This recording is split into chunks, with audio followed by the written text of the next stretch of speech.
everyone, it's Jared and Jasper here. Two J's talking 4 J's. I think that's what we decided that we're going to call this because we do work mostly with our Isuzus. What we've got here is we want to talk a little bit about our development stages. We go to woe, of what stage we go to develop. For instance here, Series 2, 3, so 2012 to 19 upper control arm, which is the D-Max and MUX, but also the RG1. So RG1, which is 2012 to 17 or 16? 16. Oh, and 2 as well. And 2, yeah. There you go, I'm still learning as we go. But we want to make sure that everything fits. So we know there's some changes there with RG1 and 2, but obviously it doesn't affect the upper control arm, just everything below that by the look of it. We're going to compare, go from obviously our factory, then what we go through. So it's kind of, what would you call it, a Minecraft style starting point, which is our basic pair of sensors. We recreate the original one, don't we? Yeah, get to our points, our main, pick-up points for pushes and bolts and whatnot. Yeah, and then we start, altering things there, then we fill in the gaps and go from there. All the way up to the end stage, which is destructive testing, instead of just FEA testing or, just let me go, yes, you'd be right, mate. Go from there, we actually get them destroyed.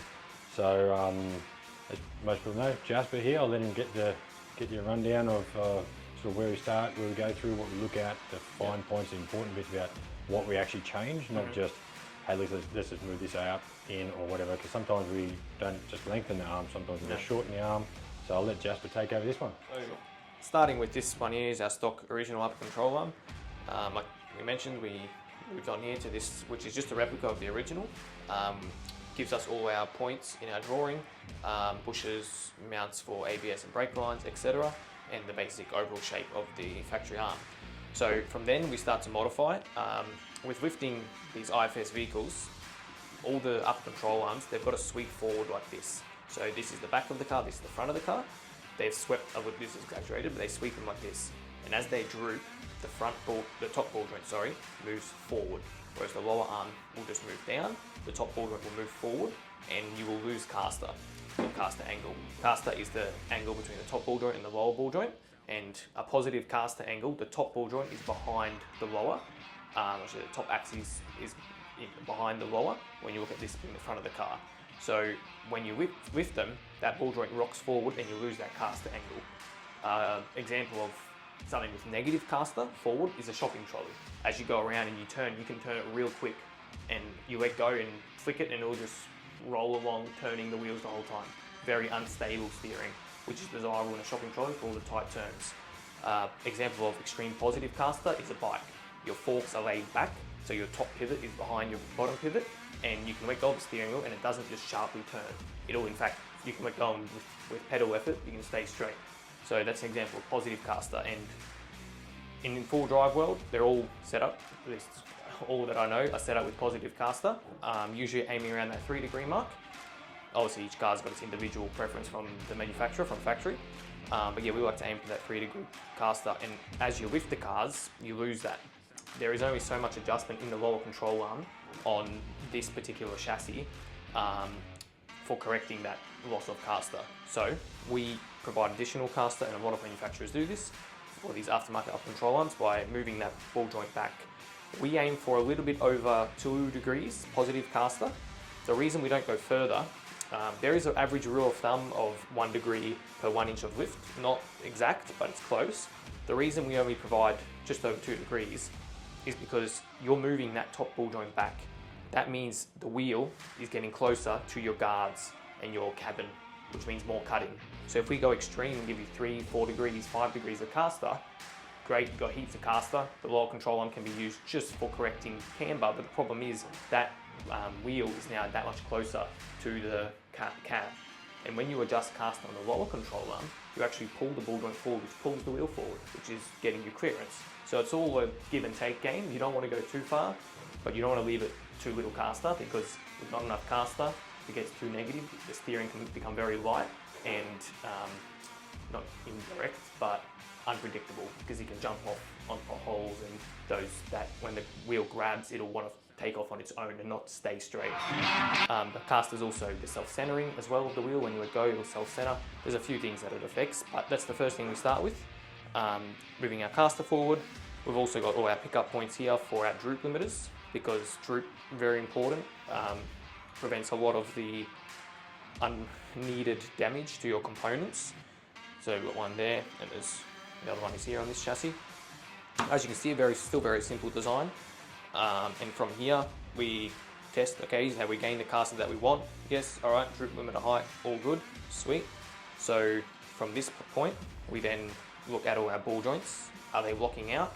Are they, this is working in conjunction with the droop limiters. Are our ball joints locking out? Tie rod, rack end. We don't want to give excessive droop when we play around with the droop limiters. Too much droop, if this ball joint locks out and the arm can still keep going, then this is all that's holding back the spring. This lockout is all that holds back the spring. And of course, a few good taps, and you can either shear the ball off, maybe tear it out of the socket, damage can happen. So you don't want that to be what's holding up your droop. So we maintain our droop limiters. On Isuzus, they're very weak. It's more of a service stop, in our opinion. It's not like when it's on the hoist, they prevent everything from overextending. It's not designed, and they're not made to actually limit droop down travel as you're flying along, because they're so thin, they're so weak, they're just bent out of the way. But we still provide them because it's better than nothing. And yes, it's metal on metal contact, so it will be a tung tung tung, but it's either that or you're blowing your CVs and your tie rods and rack ends. So we like to use the shock to limit droop, just like they come from standard. The factory shock is shorter than the droop stop.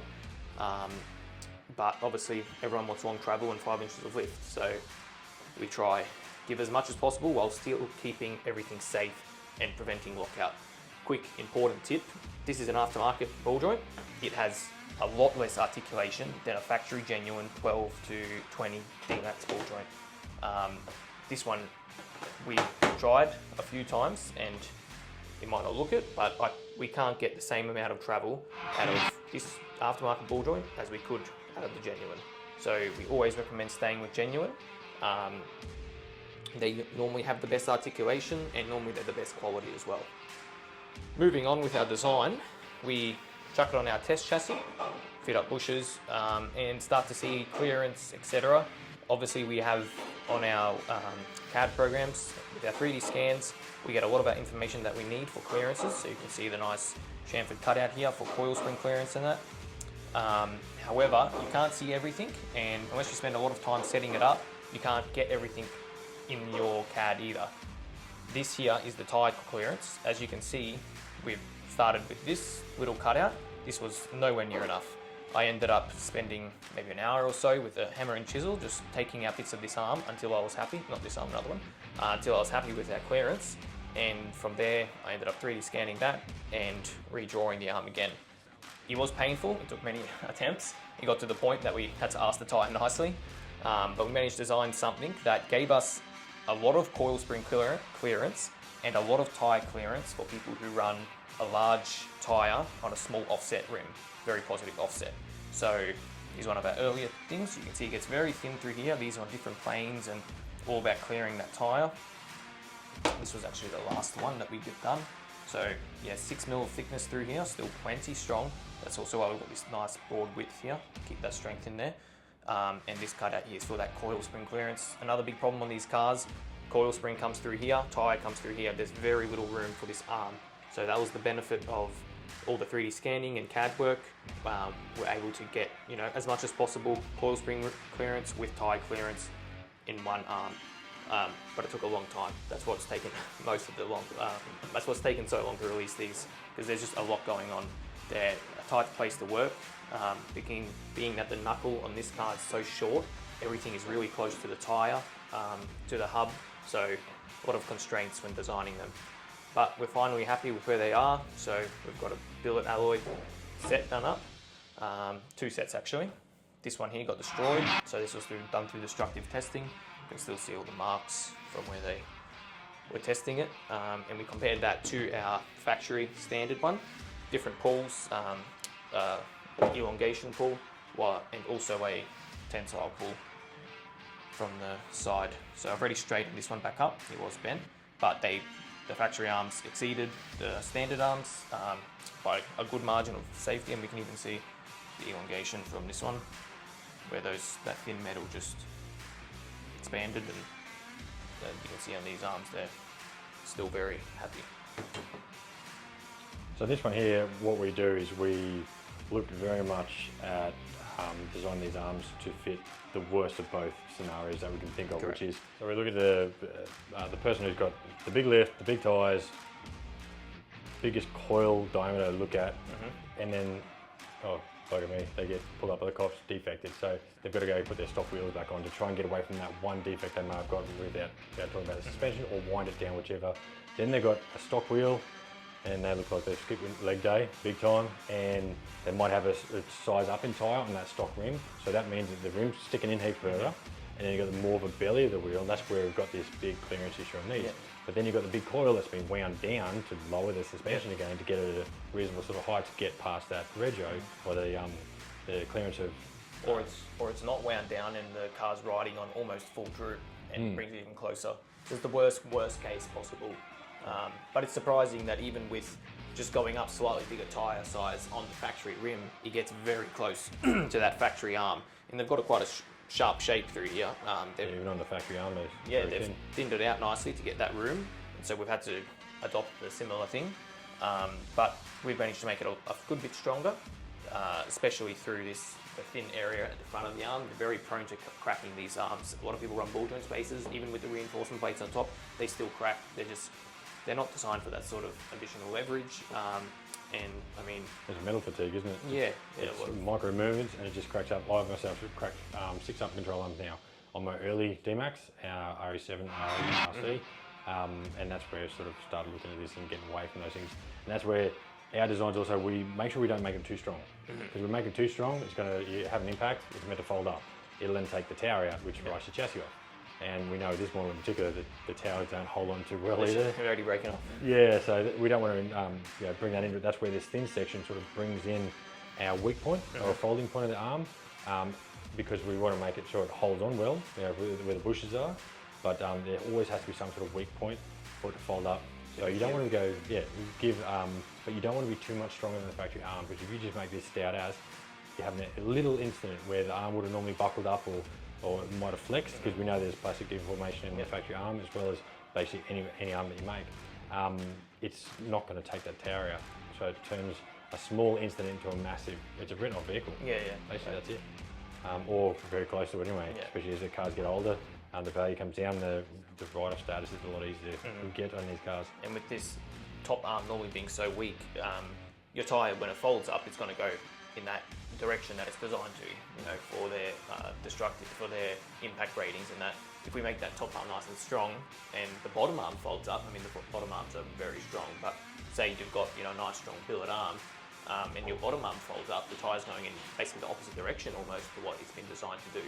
So yeah, it worked out good because you had to do two birds with one stone with this approach by having that thin section for clearance and for a designed weak point in the arm. There's also the angle of the ball joint, so when we're working with our ball joint lockout points, we will play with the angle of the ball joint to ensure that from full droop to full compression, including rubber compression of the bump stop, when you jump and you smash down, worst case on the beach, that bump stop is going to get compressed as well. So I think we work out Better half compression. Yeah, because a lot of them do have a metal case on the side, which is, if you've hit that, you're going to bend something out. So we've got to allow for that, and that's when you're going to come down with inertia. You've got all that weight backing. You're going to hit it the hardest because you don't always intend to do a jump. But yeah, as I said, the beach is the best one for it because you get the washouts, which they can pop up. It can be on the high side, the low side. Hit that thing, you are going to bottom out hard without any control over it. So it's going to be harder hitting that compression than it will be extending, because extending is always going to be the same. Spring rate come down. Whereas with compression, you've got the weight of the vehicle plus whatever inertia for the speed you're going. So it's a lot more important. And imagine on full compression, if your ball joint at 3 inches of lift is sitting, nice and locked out. Should have got a loose one for that one. Let me grab this one. If at 3 inches of lift, your ball joint sits like this, perfectly flat, parallel, beautiful angles, what do you think's happening at compression when it's going 5 inches the other way and it's past this point? And now you've got 5 ton pushing down here and this tyre getting shunted up this way, very good chance of just bang, that shearing off and the wheel going down the road. So that's the reason why we make sure at full droop, full compression, the ball joint is not blocking out your travel. However, that's the other reason we stress genuine ball joints only. The aftermarkets just do not have the same articulation. Not every aftermarket company, not every aftermarket brand. Maybe some of them are good, but we just stick to the genuine ones. Interesting little fact, the Series 4, what we call Series 4, the 2020 onwards D-Maxes and MUXs with the 4JJ3 motor and BT50s, their ball joint, although it looks very similar to the Series 2 and 3, 12 to 20 models, actually has less articulation. Because the Series 4 arm is mounted so far away from the hub, it's a lot more stable through its arc, so it doesn't need a ball joint with a whole lot of travel.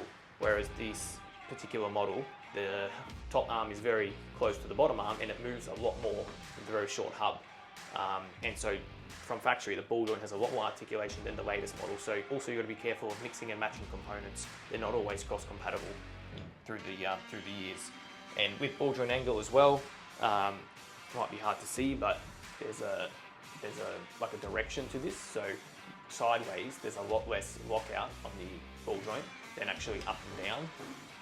So when we design the arm, we have to ensure we use all the room we have, and then sometimes it involves actually turning the ball joint, twisting a little bit to get room for the coil. But then to ensure that we've still got lockout, what we had to do on this model in particular, after we've turned the ball joint, we actually rotated it this way a little bit, that's extreme, but a little bit, to get it back into a central position, which gave us a bit more droop. So that was a lot of going back and forth, a lot of designing. These ones, one of the harder ones that we've done, but all about maximising our travel safely and ensuring that, you know, we can still get a good camber correction, good caster correction, nice, strong, good looking arm. Meet compliance Meet is compliance a for big one with everything. all the clearances. Yep. Because we do know there's a few that are still contacting coils. Yep. Which tyres must scrub them. Some state that they've got to have a Certain offset, yep. which, you know, straight away we wanted to make sure we had allowed for all of it. Yeah, you got to make sure you don't have any binding or contact of components during the suspension cycle. So if you got anything contacting, you can't get that approved. That's National Code of Practice. And yes, these do need post-engineering. Correct, once fitted. Once fitted, so Yep. that is one of those things, it is a must for all up control arms, anything aftermarket. Yeah, we've stated it a few times before. If it gets fitted to the car, on one car it might be fine. On the next guy who's got a different lift, different length shock, then you are binding. It's not fine, so then it wouldn't be compliant on that vehicle. That's why there's that extra step of getting it compliant once fitted to the vehicle in the National Code of Practice. Something else we've been talking about Yep. is making arms to suit. Like we normally target a certain height, which is the most comfortable. What we recommend, what we feel Yep. is the best for the components, but also to get a nice looking car. But the main thing comes down to making the product work first, and make it look good if we can. And now we sort of are stretching out a little bit in the way of, we know people want the bigger lift. Some people don't care about legalities. We still want to make our part legal, Yep. even though to make that legal, well, the reason for needing that arm modified the way it is illegal, but we want to make our part legal. So the bigger lift does require different length arms. Correct. And we don't like adjustable arms in a way that you've got some parts that can come loose. Cracking instances because you've got different metals and threads. If they come loose, it can, you know, also impact of the droop limiters, because if you have an adjustable point up here, it's hitting on there, or they just miss it altogether. Of course, it's not a very strong one, but these do actually have quite a strong On the backside, the backside, Yep. which can cause issues there. So we still want to have them there for the surfacing limiter, as we stated before. We do feel it's just a surfacing limiter. So yeah, we've got something involved with these. Yeah, which we're obviously, for those people that don't know, on this particular platform and the later Model 2, CV bind is one of the biggest problems with them, with lifting them. They're just how it's designed, it's not great. They got some problems, some inherent flaws, which can be worked around, but with the upper control arm on, say, a 3-inch lift, because your up control arm, as it droops down, it gets shorter faster than the lower control arm, you get that negative camber, where the top of the tyre leans in. So your wheel aligner is going to then move your lower control arm, which has the adjustable pins, to correct that camber. The problem is, by him doing that, pulling that lower control arm in, your CV now gets yeeted into the diff. And that's only apparent on full droop. On compression, everything's moved away, right? But on full droop, and actually depending how much lift you have, if you've got 4 or 5 inches of lift, it'll be right there. That you won't have droop. But it has CV bind, and we believe that's what actually leads to a lot of these front diffs exploding.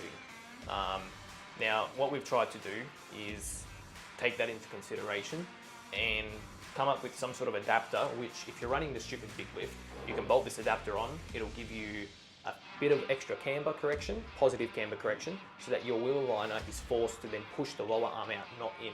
So with the adjustable arms, I love the idea of an adjustable up control arm in perfect theory, because you can have that lower control arm sent all the way out, getting all that positive negative camber, but then your upper arm will fix everything. It's all adjustable. There's just too many issues with keeping that adjustment secure, and also wheel aligners knowing how to adjust it. There's a lot of stories now of wheel aligners who don't know what they're doing with that upper control arm. They just set it where they think it goes and then do everything on the bottom, which means, I mean, you may as well just stuck with the factory arm. You didn't gain anything. So by having a non-adjustable upper arm, but by putting the wheel aligner in a position where he's forced to push that lower control arm out, because your top arm's now so long, it'll give you that camber correction, number one, but most importantly that CV bind will be reduced because you're pushing that out, lengthening everything and making that CV happy. So we're working on that. It's still a bit of a work in progress. We want to do more testing on vehicles just to make sure we've got something, especially with the RGs. They have a different diff setup to the D-Maxes, so different CVs and different clearances and that sort of stuff. So taking our time with this one, it is a particularly difficult one, but we're also looking at the later model, seeing what we can do to help with that CV bind for that model 2, for those people running that 3 and above inches on the lift. So yeah, trying to cater to everybody as much as we can. Obviously, those people who run 2 inches, you know, you're going to be the most comfortable, you're going to be legal, and you're going to have less of these issues. But for those people who run on the bigger lifts, and I mean, we like my car, do. your car, yeah, we all do. Yeah, we want to cater for that too. So as much as we can, at least. That's pretty much run through the go-to-way of how we design something here. We do start from the very start and work off the chassis that we've got here. Yep. We've got chassis clips that we use, and then we go work onto the car. So yeah, if there's any questions, feel free to ask questions below, give us a call. Everyone's got my number, or you can email through if you'd like as well. Look, thank you very much for listening, and hopefully this has been informative to people. We try to break it down in a very simple way, just so we're not talking some people away and just boring people, but it can be boring to other people. But hey, look, we're just trying to break it down so it's understandable. So thank you very much, everyone. Coming soon. See you.